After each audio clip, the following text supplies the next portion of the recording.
Devil in a red dress. Call 911, I'm a killer. You know I hate to confess. Bang, bang, got my hand on the trigger. The devil in a Hello, Trabant. Hello, Tito. How are you How you doing? been? Just reading article about China's ambassador to France, Lu Shaye. Oh, wow. What happened with him? He kind of lost his marbles I see. and caused a little bit uproar all around Europe and China. Oh, what did he do? Did he get angry? Well, he looked very calm, but probably got very tired of his long interview that he was not used to, and he just, after all these years he spent in a free country, France, he just decided that he's going to say anything that's on his mind. Oh, wow, a free thinker. How wonderful. All right. Well, let's see what he had to say. All right, let's play this video from France 24. As war rages on in Ukraine and as Kyiv prepares for a spring counteroffensive, comments from China's ambassador to France have prompted outrage across Europe.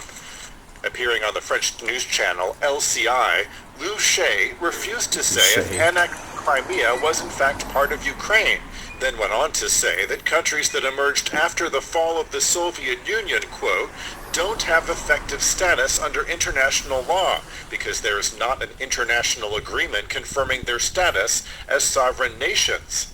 The comments cast doubt not just on Ukraine, but all former Soviet republics which emerged as independent nations after the fall of the Soviet Union in 1991.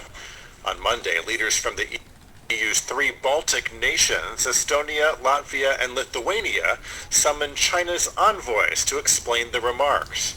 To ask for clarification.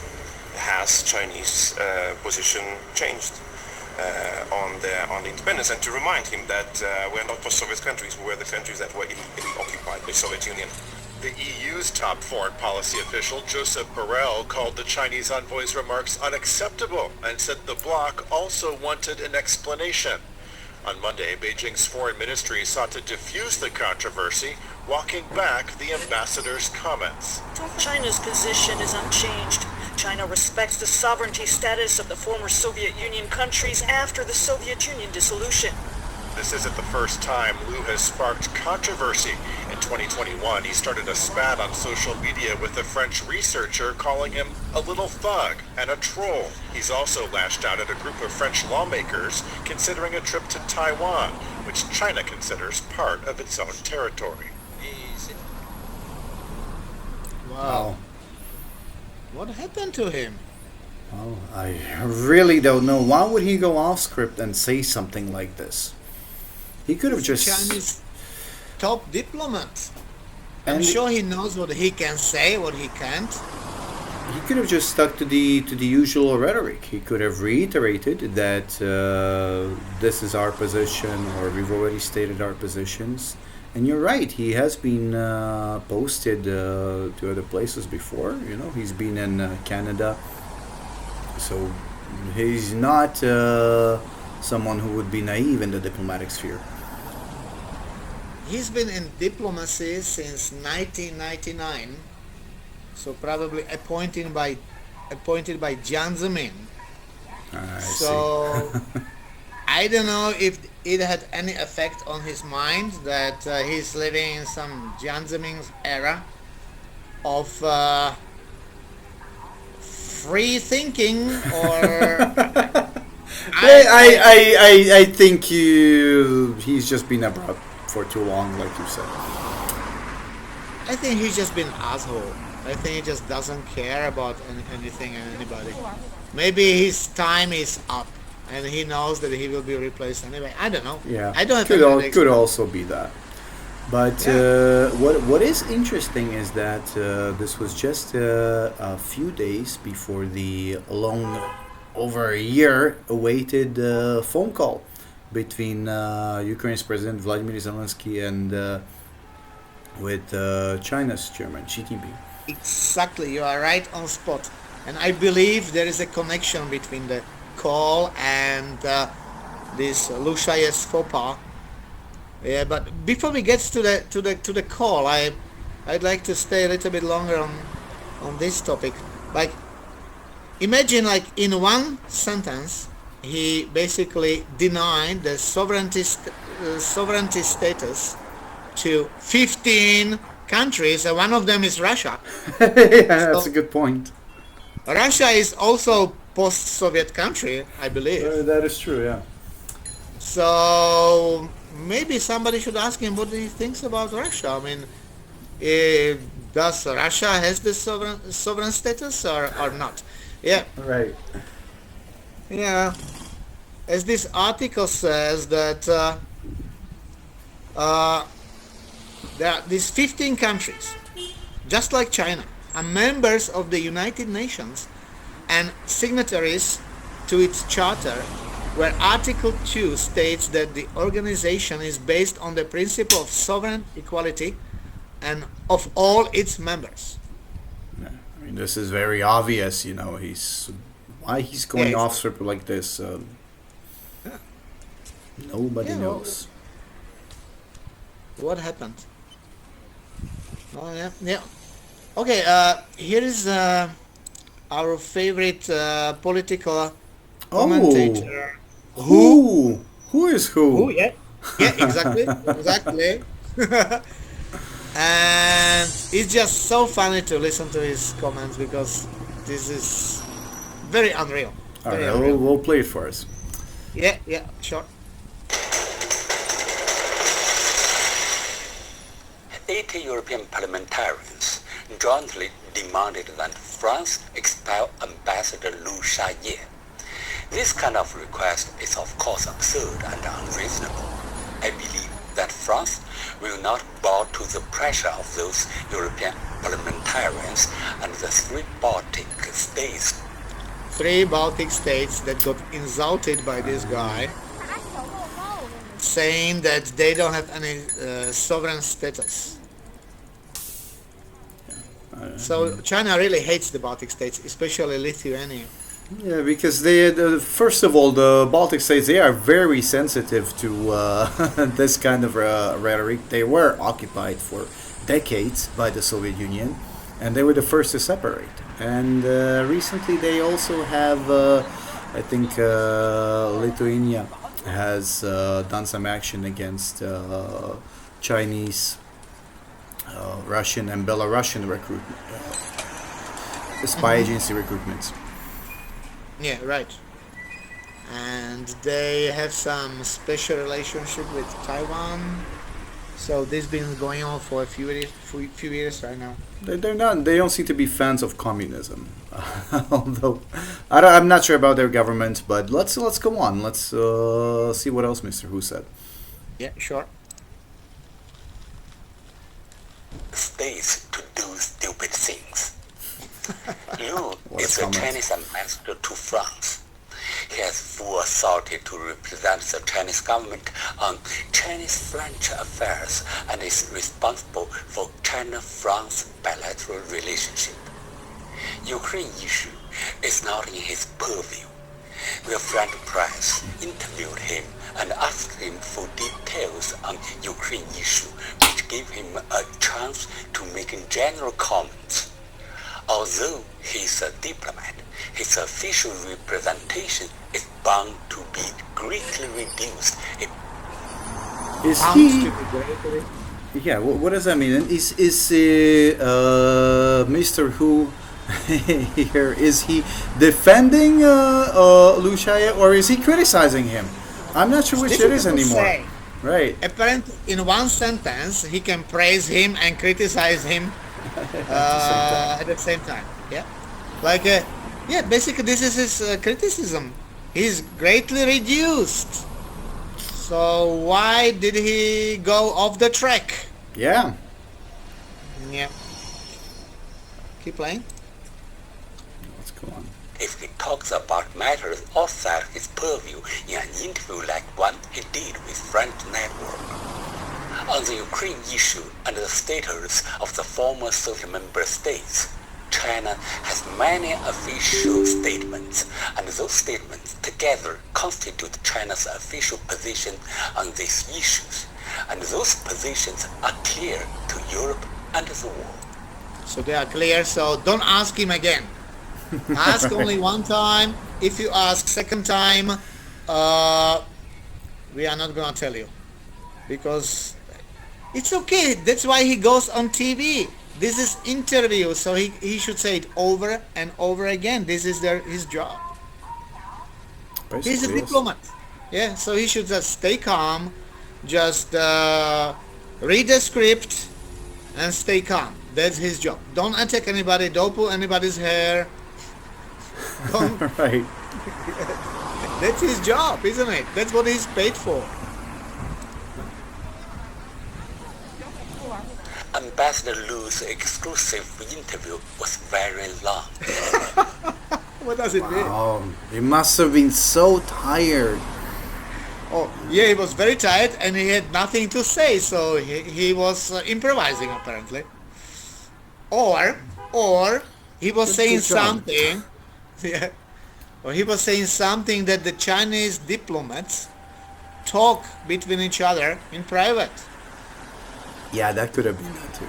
Or maybe he's just ahead of time. This is something that China is about to pull out of its drawer, maybe in 10 years or 12 years, when they have some territorial claims on their post-Soviet countries' neighbors, like Tajikistan.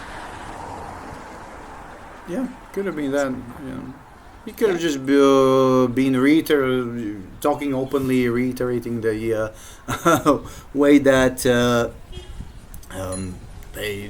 they talked about amongst themselves how China sees the other former post-Soviet countries. Probably, yeah. That was it, probably. So it's a good point. Yeah. And his specific statement on Ukraine affairs has a special context of the entire interview and should not be picked out of context and scrutinized and magnified. Moreover, in an Sorry, you have something to say? No. I was just thinking, how do you not pick it out of context? You know, what other context can you add to it? Exactly. Like a what? This doesn't have a context. Yeah, this is very clear. Yeah, what he said. Like, yeah, imagine that somebody would do this to China. Somebody would deny the sovereign status to China. If it was a little country, I don't know, or any country of Malta, I mean, the whole China would be on its feet. Absolutely. Yeah, and probably deposing the European diplomat from out of Beijing right away. You would see a demonstration in front of the sovereign Knights of Malta. That would be a little revolution outside of the embassy. In an off-script talk with a reporter, what should be emphasized is not accuracy, but the amount of information to understand the matter. Such a talk must be protected by the right to free expression. What do they know about the rights to free expression? Oh, this is amazing. Let's flip the table for a second. Can you imagine that, for example, the French ambassador to China, if he's or she said something about China's borders, and then a commentator on the news would be saying, well, China has to protect his right of speech to say what he wants. Or if this ambassador was, let's say, to be in, I don't know, Vietnam, right? And let's say the French ambassador to Vietnam would say that, I don't know, Taiwan is a free country and sovereign country. Taiwan is a sovereign country. French ambassador to Vietnam would say, they would be mad. They would be spilling blood. Yeah. Yeah, it's just hypocrisy. Who? What? But these segments from Mr. Who, they seem to be good. They are very humorous He's for very all the wrong humorous. reasons. Yeah, we like him very much. He is the star. China is very sensitive about its territorial claims, and China is like none other country in the world, which has so many. This one is from 2020, when Vladivostok was celebrating 160th anniversary of its founding, and the top Chinese wolf warrior diplomats, that time stationed in Pakistan, Zhang Heqin, reminded Russia that first they said this celebration is inappropriate, and Vladivostok is actually former Russian territory. He said, "Isn't this what used to be our Haishanwai?" So this is probably the name used during Qing Dynasty before the Nurchings and other treaties that the Qing Dynasty has signed. Although China would like to say that they have been imposed on the Qing Dynasty by the Russian Empire, where they basically gave away half of China. The Qing Dynasty gave away about half of Manchuria, and eventually, including Vladivostok, to the Russian Empire. Right. And they signed a treaty. They signed the agreements about this. So technically, China has no territorial disputes with Russia. But it's just a piece of paper. For Right, China. signed by the old rulers, by the Qing Dynasty. Yeah, this was not signed by us. Yeah, but I believe also like in 1990s, Russia and China signed some agreements. Like officially they did, no yeah. territorial disputes, but it means nothing for China. I mean, even talking about any territorial disputes with Russia inside of China is forbidden. Yeah, they don't allow this. This is not usually seen being discussed in China. It's not discussed, not even mentioned anywhere, even on Douyin, which is the Chinese version of TikTok. Or if Chinese people know nothing about any disputes with Russia, they believe, oh, they are our brothers, right? They are younger brothers. And they never ever did anything bad to us, although they did. But they just conveniently forget about all the bad things because the party wants them to forget. Like 1984 novel. Right now, Right, good point. they are our friends. Okay, so we just rewrite the history to our liking and to our convenience. Yes, but they do. China does seem to feel and reiterate these national grievances that they've suffered in the past. Oh yeah. So they talk about these things sometimes, and I guess sometimes the diplomats do go off script and mention these things. Yeah, this is another diplomat just went off the script, just like that, out of nowhere. Maybe because he's in Pakistan. Pakistan has some conflict with India, and Russia and India are very close allies. So maybe So it's China and Pakistan as a he result. was pleasing Pakistani diplomats. Maybe Maybe he thought, well, over there it's okay, maybe that's what it was. Yeah. I don't have to watch what I'm saying too much. Yeah. That was just maybe they're just not think. They don't think sometimes. Maybe they just post on Weibo. He posted on Weibo. Right. But this was more like for China to remember that, wait, this used to be ours. The point is, though, right now China does not care about some forests in in Siberia, in southern Siberia, or even about Vladivostok as much. But if they did, you would see this mentioned a lot more. Yeah, not yet, but the time is coming. Let's see. By the way, here is the list of all China's border disputes. Let me read the countries. Japan, Vietnam, India, Nepal, North Korea, the Philippines, Russia, Singapore, South Korea, Bhutan, Taiwan, of course, Laos, Brunei, Tajikistan, Cambodia, Indonesia, Malaysia, Mongolia. The last one is the funniest. I mean, these are not just countries that are direct bordering countries that are directly bordering China, but even countries that are close to China. Yeah, close to China by sea. So this is the funniest one. Mongolia claims all of Mongolia on historical precedent of Yuan dynasty, which was the Mongols. It was the Mongol dynasty ruling China, which China officially they teach it at schools. The Yuan dynasty was a Chinese dynasty. Genghis Khan was apparently some Chinese guy.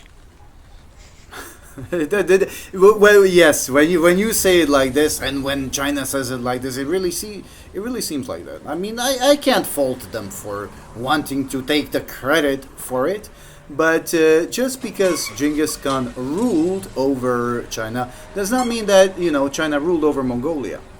They did later on but when it's said like this, it seems a little funny.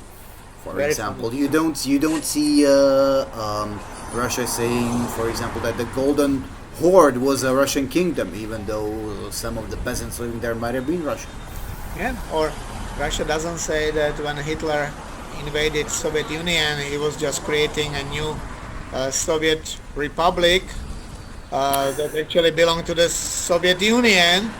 It was invasion, and he was not going to stop until he would take all of Soviet Union. So, just funny. I mean, China can claim this, and okay, good for them. But we gotta see things in perspective. Yeah, right.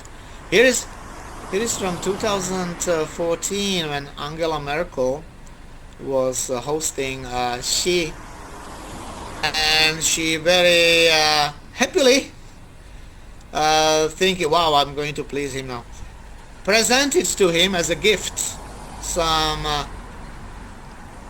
map that was from 1735, made by French cartographer Jean-Baptiste, what is his name? Bourguignon d'Anville. Bourgeois. Probably. Sorry, go ahead. Yeah, I was just making joke. So it was very awkward. Look at them how they are looking at it. Like, I'm going to touch it. No, I'm not touching this. Angela is very, very pleased with herself. You can see her Look smile. at her, But the expression. the other Chinese representatives, they seem to have an awkward kind of body language. Yes. Yeah, it was apparently a mistake. Yeah, she's asking, where is Xinjiang and Tibet and Taiwan? Not even Hainan Island? Oh no! Where are the 9 dots line? Yeah, where are the 9 dashes? The Yeah, 9 dash everything- line 9 is dash the line, line that China has added to its maps fairly recently, over the past decade Yeah. or so, to include islands in the South Pacific. Yeah, everything is missing. I mean, something is wrong here. They are trying to insult us. Yeah, this was not well received, but It's funny, huh? So, anyway, so I believe because of this big faux pas of Lu Shaye, the foreign affairs called a press meeting when invited all the journalists, and without telling them what it was going to be about. They were just show up. It's very like a important. big secret. Yeah, they didn't tell them in advance, so I see.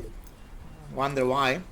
And only after they arrived, they were told that, big news, guys, our boss called Zelenskyy, and they talk on the phone. Wow. Huh. So the previous incident really seemed to have played into China's cards, or at least they tried to portray it that way, even if it was or was not intentional. Because this way China can appear so good after after she has made a call with Zelenskyy. They can say, look how good we are, Not only do we acknowledge Ukraine, but our president has called President Zelenskyy, and the Ukraine is even appointing a new ambassador. Right. How good everything is. Yeah, I believe there was just a move to look, maybe to, just to look like they are back on the track and they are ready to be the peacemakers that the world want them to be. And Zelenskyy We're says, seeing that in the news. China does try to appear to be a mediator, a peacemaker around the world. So go ahead, tell us what Zelenskyy mentioned. Zelenskyy said it was a long, 1 hour long, and meaningful phone call. Apparently, he cannot say much. They apparently agreed. I really haven't seen any information come out about the phone call. What did they talk about? Alright, they talk about this 12-point peace plan that China proposed I see. some time ago. They talk about that. What a plan. I believe they just went point by point through this plan. Well, let's have a look at the plan. Let's see what it says here.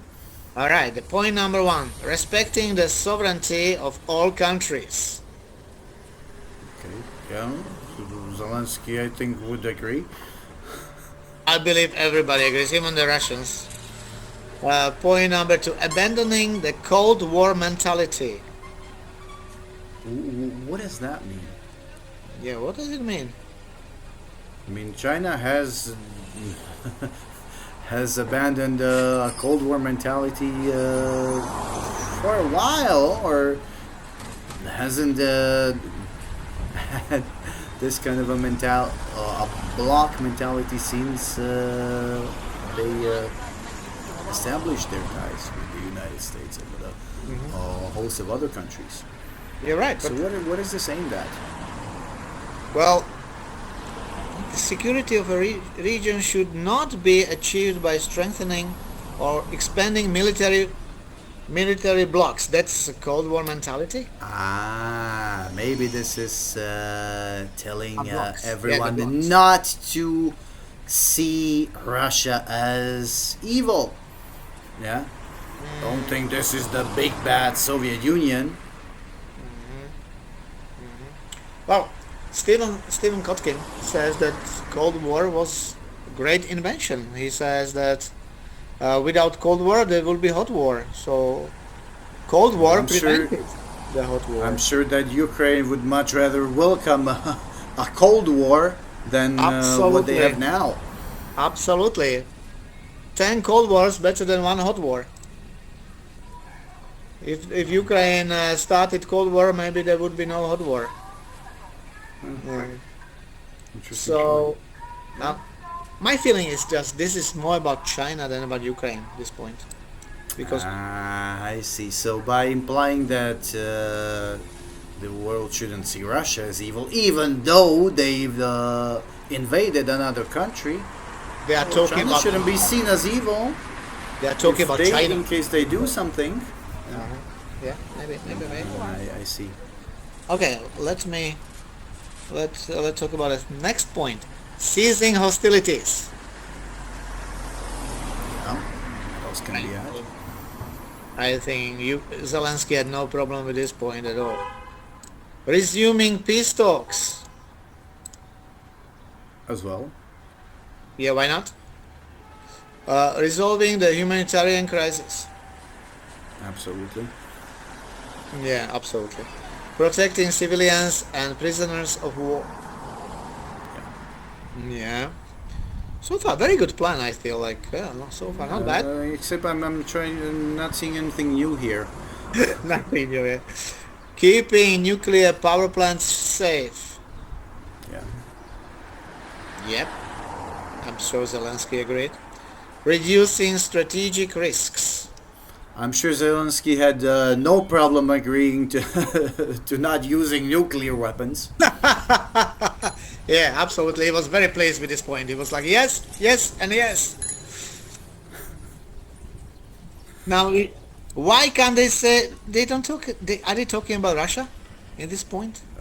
Yeah, this is. Here we go. China opposes the research, development, and use of chemical and biological weapons by any country under any circumstances. I am very sure that China is developing chemical and biological weapons, so it's just their hypocrisy. This And- does sound a little hypocritical. Yeah, this is talking actually about the fake news from last year, like in April, that was also spread in China that Americans were running some biological chemical factories in Ukraine, but nothing was ever proved.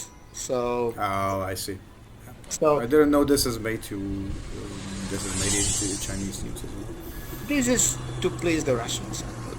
So this is how the Russians can. Oh, okay. Because they are talking about nuclear weapons, so what about Ukraine? Biological weapons. Yeah.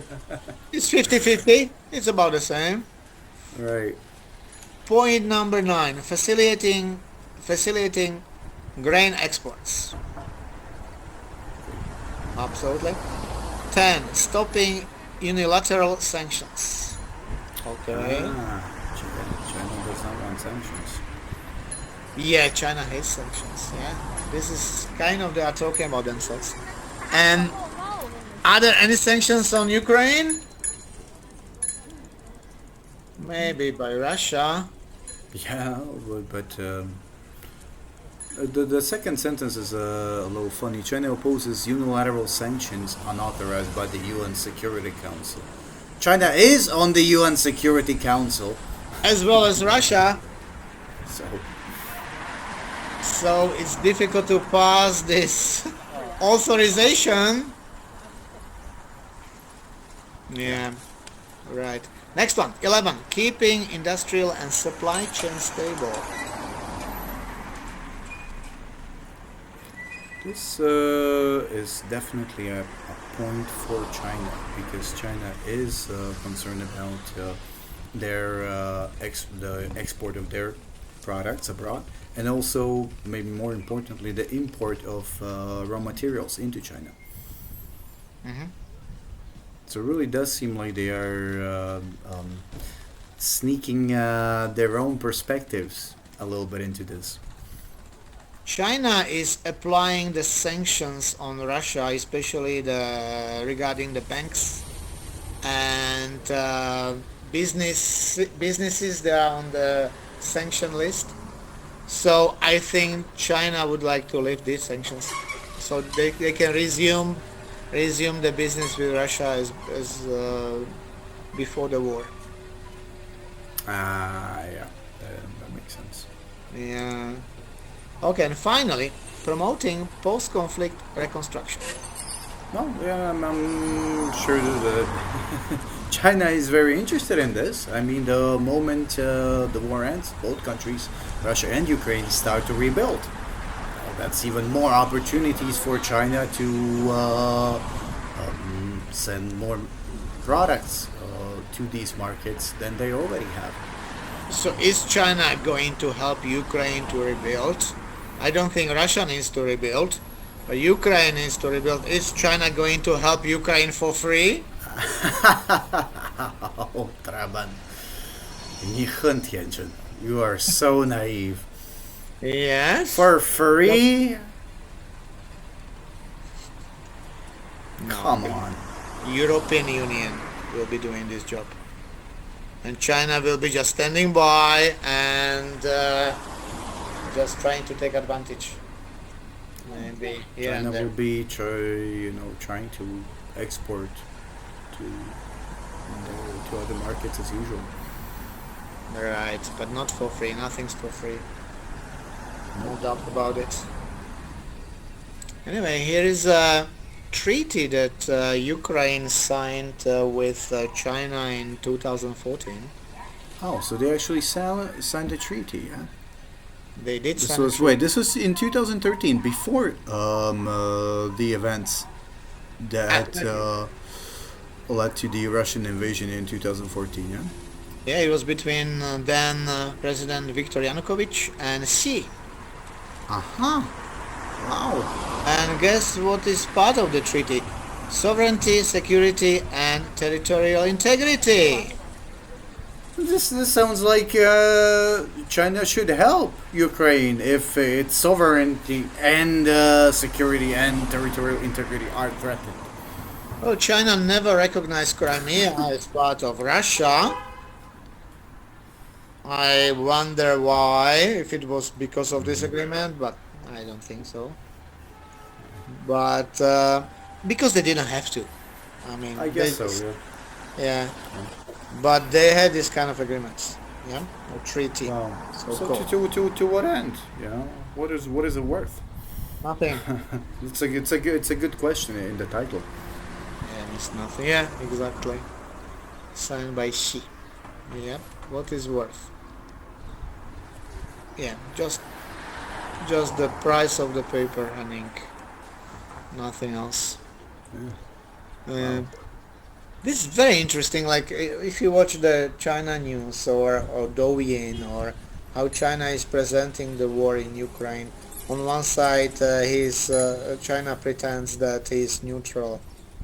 China is neutral and it doesn't take sides, but it does. It does. China is supporting Russia. Even you could say it when the war started.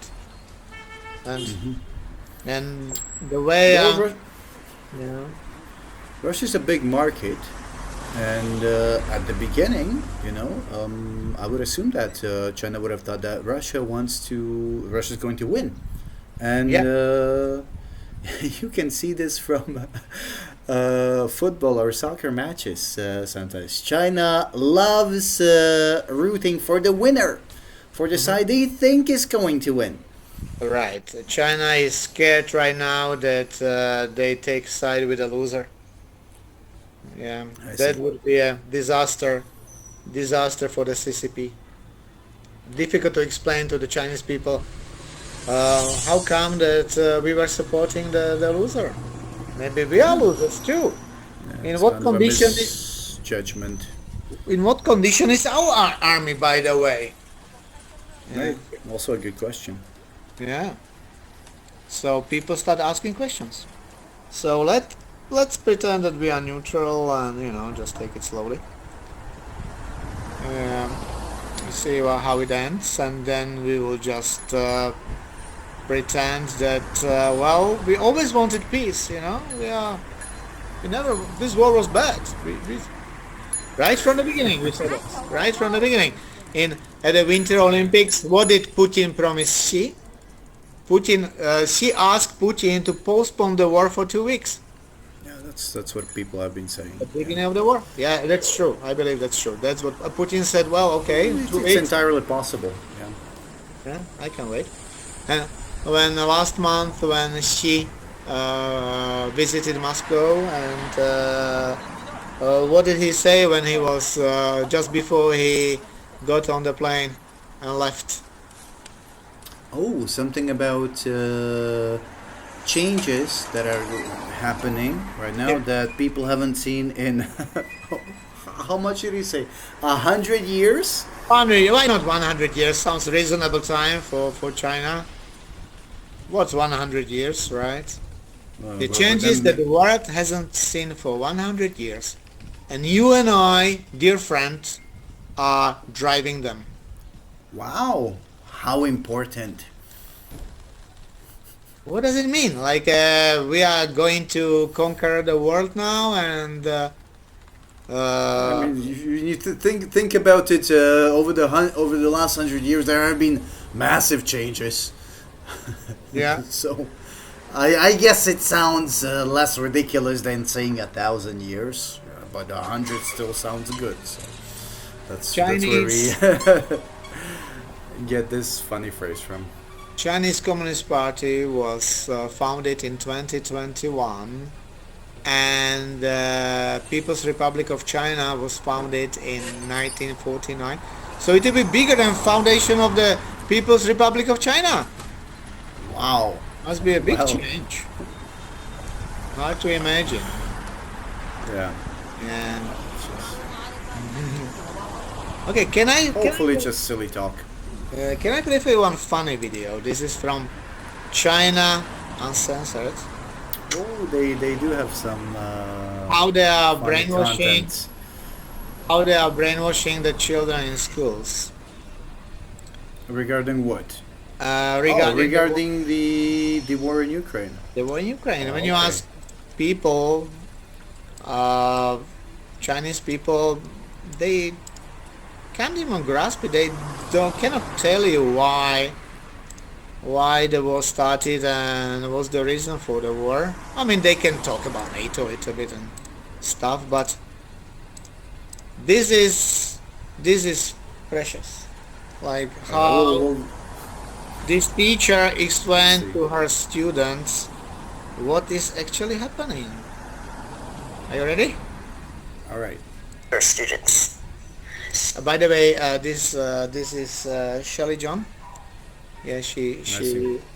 from China. 628班到，谁的兵？你的兵。谁的团？你的团。国际局势风云突变，乌克兰成为世界瞩目的焦点。乌克兰曾经是20世纪末最土豪的国家，因为前苏联解体时，作为次子的乌克兰继承庞大的军事遗产。第一遗产，核武器库，其中威力最大的是洲际导弹、炸弹导弹、无人问题。第二遗产，主战坦克有6000多辆，其中时速最高可达70千米。第三遗产，3艘航空母舰上面装备300多艘战机，可以随时带兵出征。第四遗产，世界最大战略轰炸机图160，它的外形很优美，被誉为白天鹅。 So what was that? So why are they naming all these things? They were really prepared, by the way.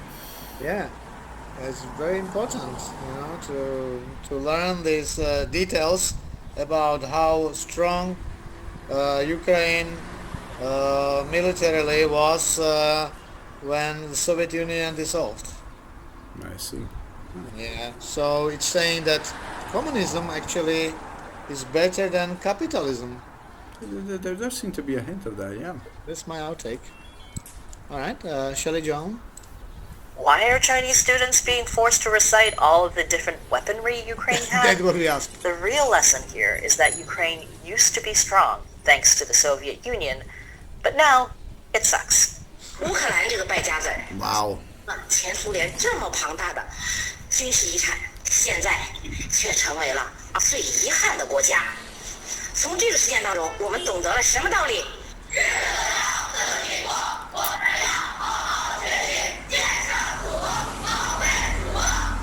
And if that's not weird, Sorry, China is preparing for defense. Who is going to attack China? Russia? Yeah, good question. Nobody is going to attack China. This is nonsense.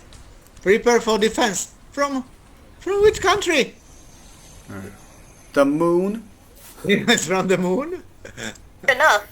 There's this.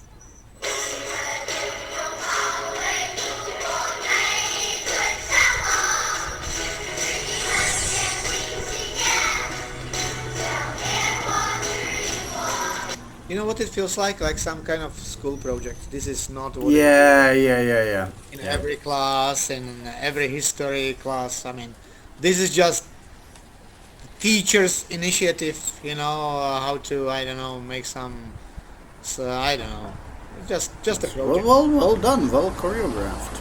Yeah, they are really good. Yeah. It would be better if they could stand up. They're just sitting there. Yeah, that's what I felt as well. And see how much space they have. What kind of, where are they? This is a classroom. Why is it so small? Yeah. This is Maybe these are select students. You know how Chinese classrooms are often big with look at this door. Up to 50, 60 students. Look, this door is just outside. Maybe it's a village school. Yeah, I don't know. It's village. It's a countryside. But I like their jackets. Like they bought even new jackets for this show. Yeah. Nice. Prepared. Doesn't look like uniform. It's just the jackets they bought. Hey, surprise! It turned into a TikTok dance after all. The choreography could use some work. But the key part of the lesson actually comes right before the dance routine, when the kids start talking about self-reliance. That particular phrase comes straight from Xi Jinping, who spent years emphasizing China's need for self-reliance. Self-reliance is important in case the rest of the world gets really mad at the Chinese regime for its unfair trade practices, massive COVID cover-up, aggressive territorial expansion, and, genocide. And then the world stops giving China money. Hey, a girl can dream. So in this lesson, Ukraine isn't just an example of what happens when you want to join the evil West, but also what happens when your country is not self-reliant. But there's also plenty of the West is evil stuff too. 老师，俄罗斯为什么要出兵乌克兰呢？因为有纠纷，因为乌克兰要加入北约。下面讲一个故事，你就明白了。Okay, I'm going to spare you from having to watch this entire thing. So, let me summarize. I've heard this story before. It's like a fairy tale about older brother and younger brother, and it's like the story about wolf and the 7 goats. I mean, the teacher really put lots of effort to explain to her students, like why would Russia, this good country that always helped us, attack another country, so they must have a reason, right? Yeah, I mean, I'm sure they were confused, I mean, not just children, even regular Chinese people, they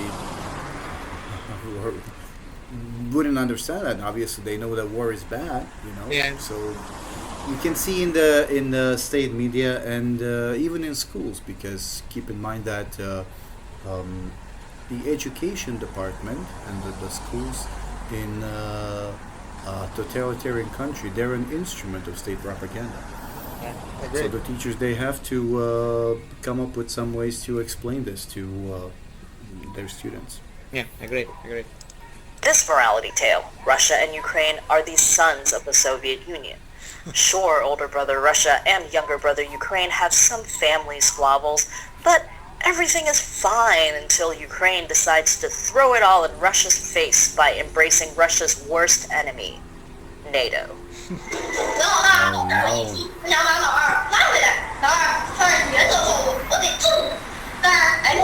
Beat you up. 俄老大这回态度坚决，本着国家利益至上、国防安全第一的原则，强势出兵，战争便一触即发了。你们有什么感受？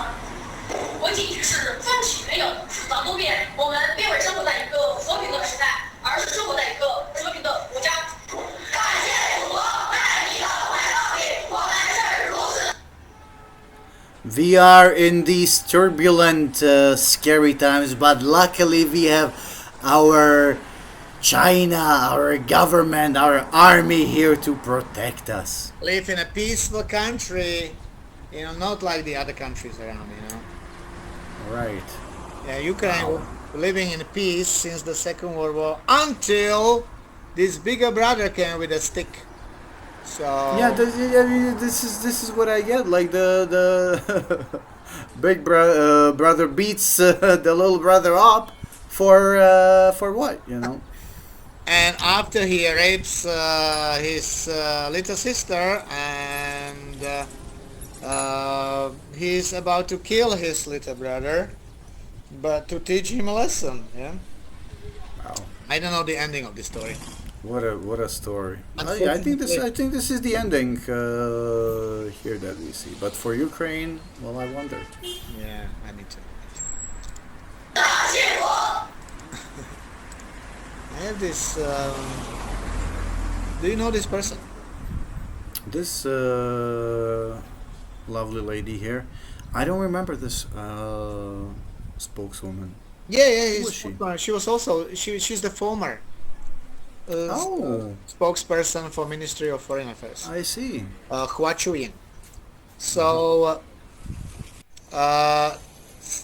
apparently there was a question from a journalist some time ago, 4 months ago, and the journalist asked, like, China image is not good right now.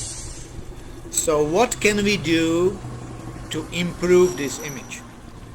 And her answer was, only the Chinese people can be the judge of China image. So nobody else can judge them? Apparently not. Apparently nobody can judge. Wow. What a response. We will judge ourselves. It's like if you ask Hitler, or if you ask Nazi Germans, like, what is the image of Nazi Germany? Not very good now. Only we can decide what our image is. We decide what other people think about us. I don't know. It's borderline ridiculous, but this seems to be a weirder, a more spiced up version, if you will, of China telling other countries to stay out of China's own internal affairs. Yeah, that makes no sense. I mean, this is just such a nonsense. I'm sure the journalist was a little bit scared after this answer. Oh, okay. Right, so nothing, right? Answer is nothing. We will do nothing. We will make our people think that we are good, and therefore that's enough. I don't know. I don't understand. I mean, nonsense. Just I don't think she knew what she was talking about. Yeah. But it is interesting to sometimes see Chinese diplomats and spokespeople to go off script and say somewhat amusing things like that. Yes, So- they go off the track quite often. Yeah, we talked about this Chinese consul in Manchester in our last episode. Yeah. There is another Chinese ambassador to Australia who just keeps posting some funny, I mean for him funny, comments on Facebook, and yeah, they have a few people like this. Yeah, interesting. Few people, yeah.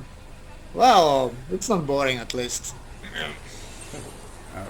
Well, we'll keep on. We'll stay on the lookout. See what comes up next. Yeah, what do you think will come up out of this call between Xi and Zelensky? Wow. I wonder when we'll ever know what they actually talked about. But I don't think it's going to have much of an effect. China does not want to be seen as saying that they will not help Russia with something, with anything.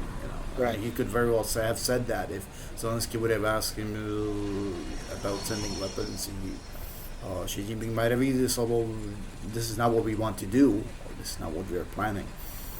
But they don't want to publicize that. No, they don't. I think nothing is coming up in a very in the next month or 2 months, or not before not. I mean, Ukraine is getting ready for the offensive. I mean, they talk about it. They have like Right. 9 brigades. They train just like 9 brigades now, ready for combat. So, and Russia in 4 or 5 months cannot capture one Bakhmut, one city in Ukraine. So, and Ukraine is not ready to give up its territory. It's not. No, I mean, and why would they? They're not losing large swathes of territory to Russia at this Yeah. point. Yeah. Why would they? They and the Russians. Nobody said the Russians will stop there. I mean, maybe they will. Yeah. They are running out of right of fuel right now. So I believe the war will end either if Ukraine kicks them out, or the Russians just pull out. That's all. Well, let's see what happens, but whatever happens, I hope happens quickly. Yeah, me too. Yeah, hope so. Yeah, anyway, I'm sure that we will have another talk about these events sometimes this year. Well, let's see what surprising things we see in the news by next week. Yeah, looking forward. All right. Well, then, have a wonderful International Workers' Day, comrade. Thank you. Traban. Thank you very much. And Long live the workers of China. yes. And I'll see you next time. Yeah, see you next time, Tito. Take care. Yeah, you too. Bye.